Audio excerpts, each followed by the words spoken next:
Well, thanks for tuning in to the second ever episode of the Rent-Free Hockey Podcast. Today we are really excited to shift our focus a little bit from what happens on ice for the 7 Canadian NHL teams and move to a little bit about what's coming up in the future. We're going to be focusing on the World Juniors today and kind of giving you a rundown on the perspective of Canadian hockey, as well as for each Canadian team, what you should be looking for as a fan from that perspective. So, absolutely. Yeah. Anything that you want to add, or should we go up Edmonton, up north to Edmonton? So Edmonton is kind of interesting. Some of the omissions, maybe not as surprising that Beriskin didn't make camp there, even though I thought he had a chance. He's represented Russia a little bit before. Kind of interesting, Raphael Lavoie is not at this camp. I thought he was good. A lot of people thought he was a steal to get drafted in the second round by Edmonton last year. He's third in Allsvenskan scoring right now. So that's definitely something to be positive. If he's going to keep clicking there, I guess it's okay that he's there. And Carter Savoie, he is also someone who didn't get invited to this camp. Again, Canada's got a lot of depth, but he's put up 3 goals in 2 games in college this year. I believe he scored 2 power play goals today against UND. Okay. And someone we'll talk about later, Jake Sanderson, also goal and assist today. So pretty exciting stuff.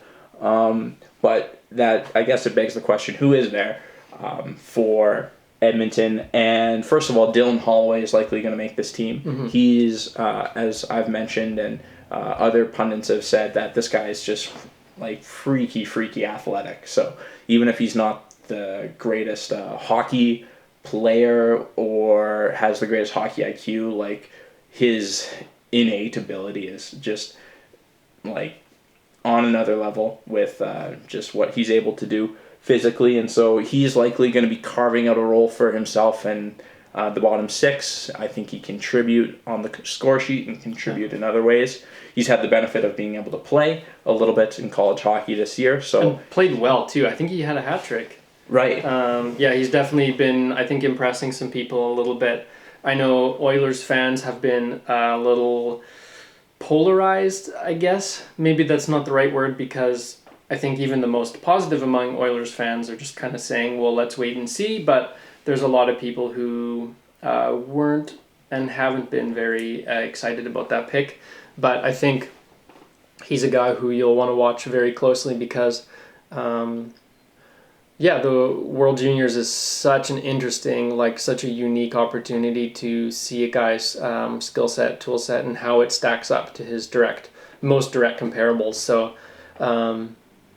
maybe I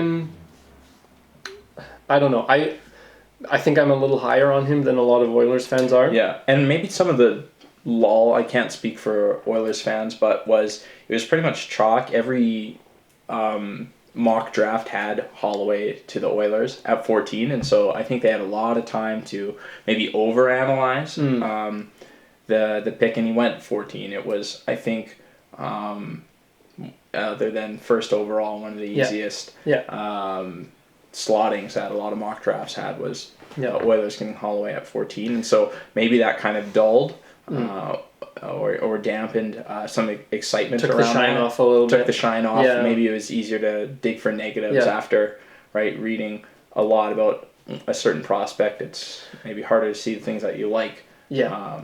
Or they don't seem to outweigh the things that you find as cautionary, for a prospect. He, some of the narrative around him really reminds me of Brady Tkachuk, actually, where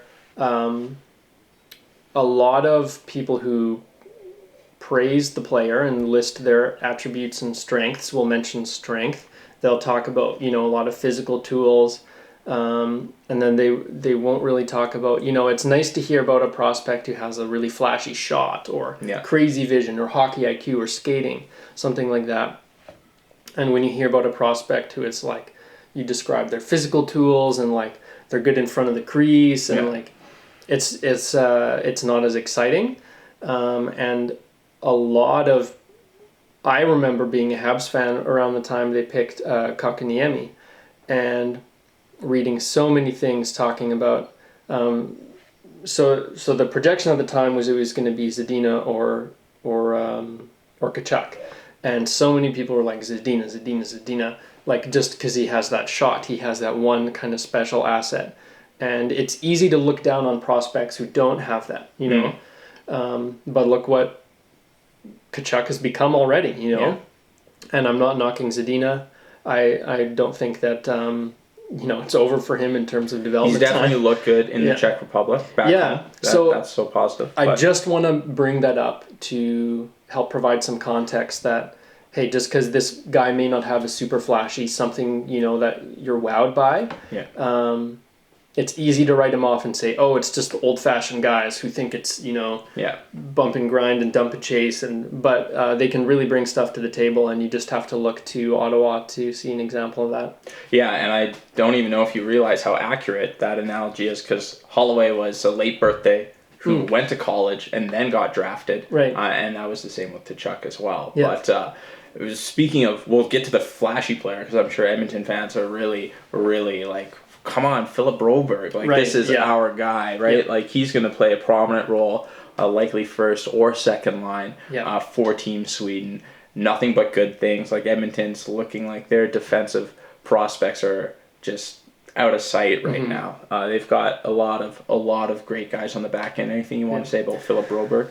I think something that would be really positive in terms of kind of checking in on his development would be a guy who really is minimizing his mistakes. I think that when you hit a stage like this, it might be tempting to try and do way too much. And he's a guy who is always trying to do a lot. You know what I mean? Especially like offensively. Yeah. Which is great, right? That's an element that's just so modern in the NHL. But you can definitely cross a line and end up making a lot of mistakes.